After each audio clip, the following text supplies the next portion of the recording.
ग्रामीण भारत में हर 100 में से मात्र 54 लोगों तक ही हमारी बैंकिंग व्यवस्था जैसे तैसे पहुंच पाई है और 30% से ज्यादा रूरल हाउसहोल्ड आज भी ऐसे हैं जो पूरी तरीके से अनबैंक्ड हैं। और मैम, बैंकिंग की ग्रामीण इलाकों में अगर बात करें तो बैंकिंग व्यवस्था ने ग्रामीण इलाकों के साथ सौतेला व्यवहार किया है।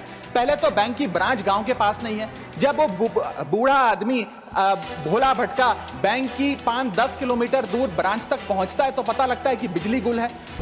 शुक्रिया मैडम कि आपने मुझे बैंकिंग बिल 2024 पर बात करने का मौका दिया।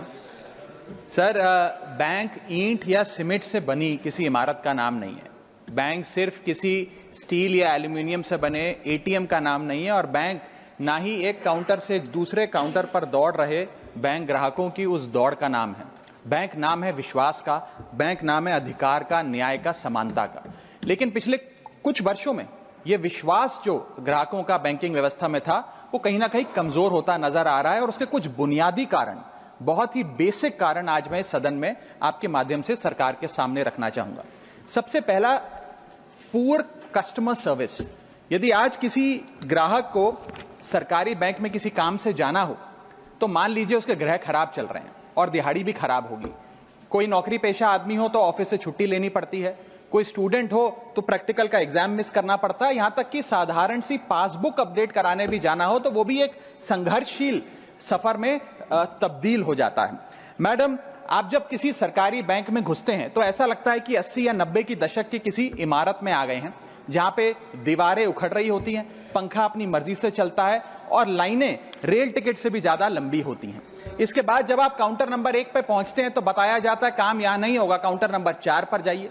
जब काउंटर नंबर 4 पे जाते हैं तो बताया जाएगा यहां पर भी काम नहीं होगा, फर्स्ट फ्लोर पर जाइए। और जब आप थके हारे फर्स्ट फ्लोर पर पहुंचते हैं तो बताया जाता है कि लंच हो गया है, लंच के बाद 2 बजे आइएगा।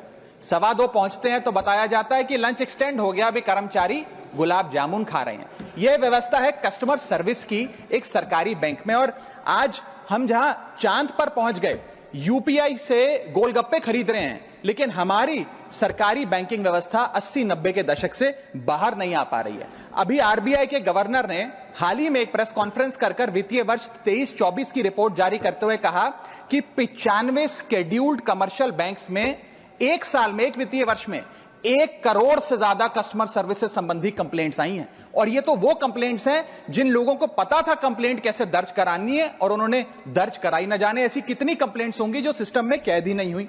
इसी के साथ साथ बैंकिंग कोड और स्टैंडर्ड्स बोर्ड ऑफ इंडिया का एक सर्वे बताता है कि 45% बैंक कस्टमर्स बैंकिंग व्यवस्था से डिससैटिस्फाइड हैं, असंतुष्ट हैं। और मैं चाहूंगा आपके माध्यम से सरकार के कानों तक ये बात पहुंचे कि डिजिटल सर्विसेज का एक कस्टमर सेटिस्फैक्शन ऑडिट कराना चाहिए सरकारी बैंकों का, कि क्या हमारी सरकारी बैंकों की वेबसाइट का इंटरफेस या मोबाइल एप्लीकेशंस सरल हैं, अच्छी हैं, या कस्टमर्स उससे त्रस्त हैं।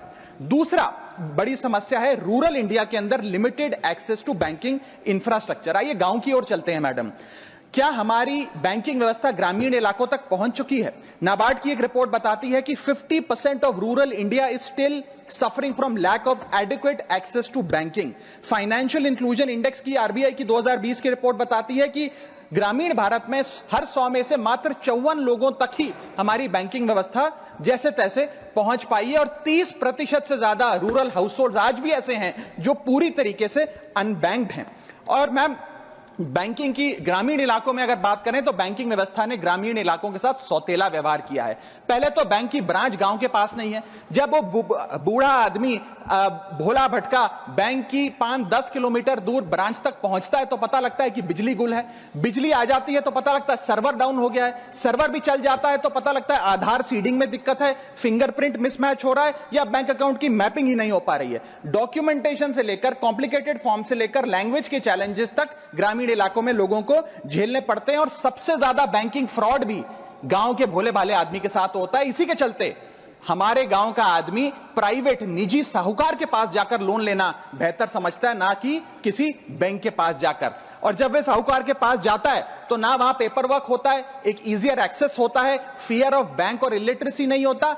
बहुत बार तो मॉर्गेज पे भी कुछ नहीं रखना पड़ता, इसलिए वो साहूकार से ब्याज पे पैसा उठाता है, लेकिन साहूकार उसे मनमानी दाम पर वो ब्याज पर पैसा देता है, 60 से 80% सालाना का इंटरेस्ट रेट चार्ज करता है, जिंदगी भर के लिए उसकी गुलामी लिखवा लेता है और वो बेचारा गांव का भोला भाला आदमी डेट ट्रैप में फंस के रह जाता है। मेरी तीसरी बड़ी समस्या जो मैं आज आपके सामने रखना चाहूंगा वो है साइबर फ्रॉड और digital frauds in the banking sector.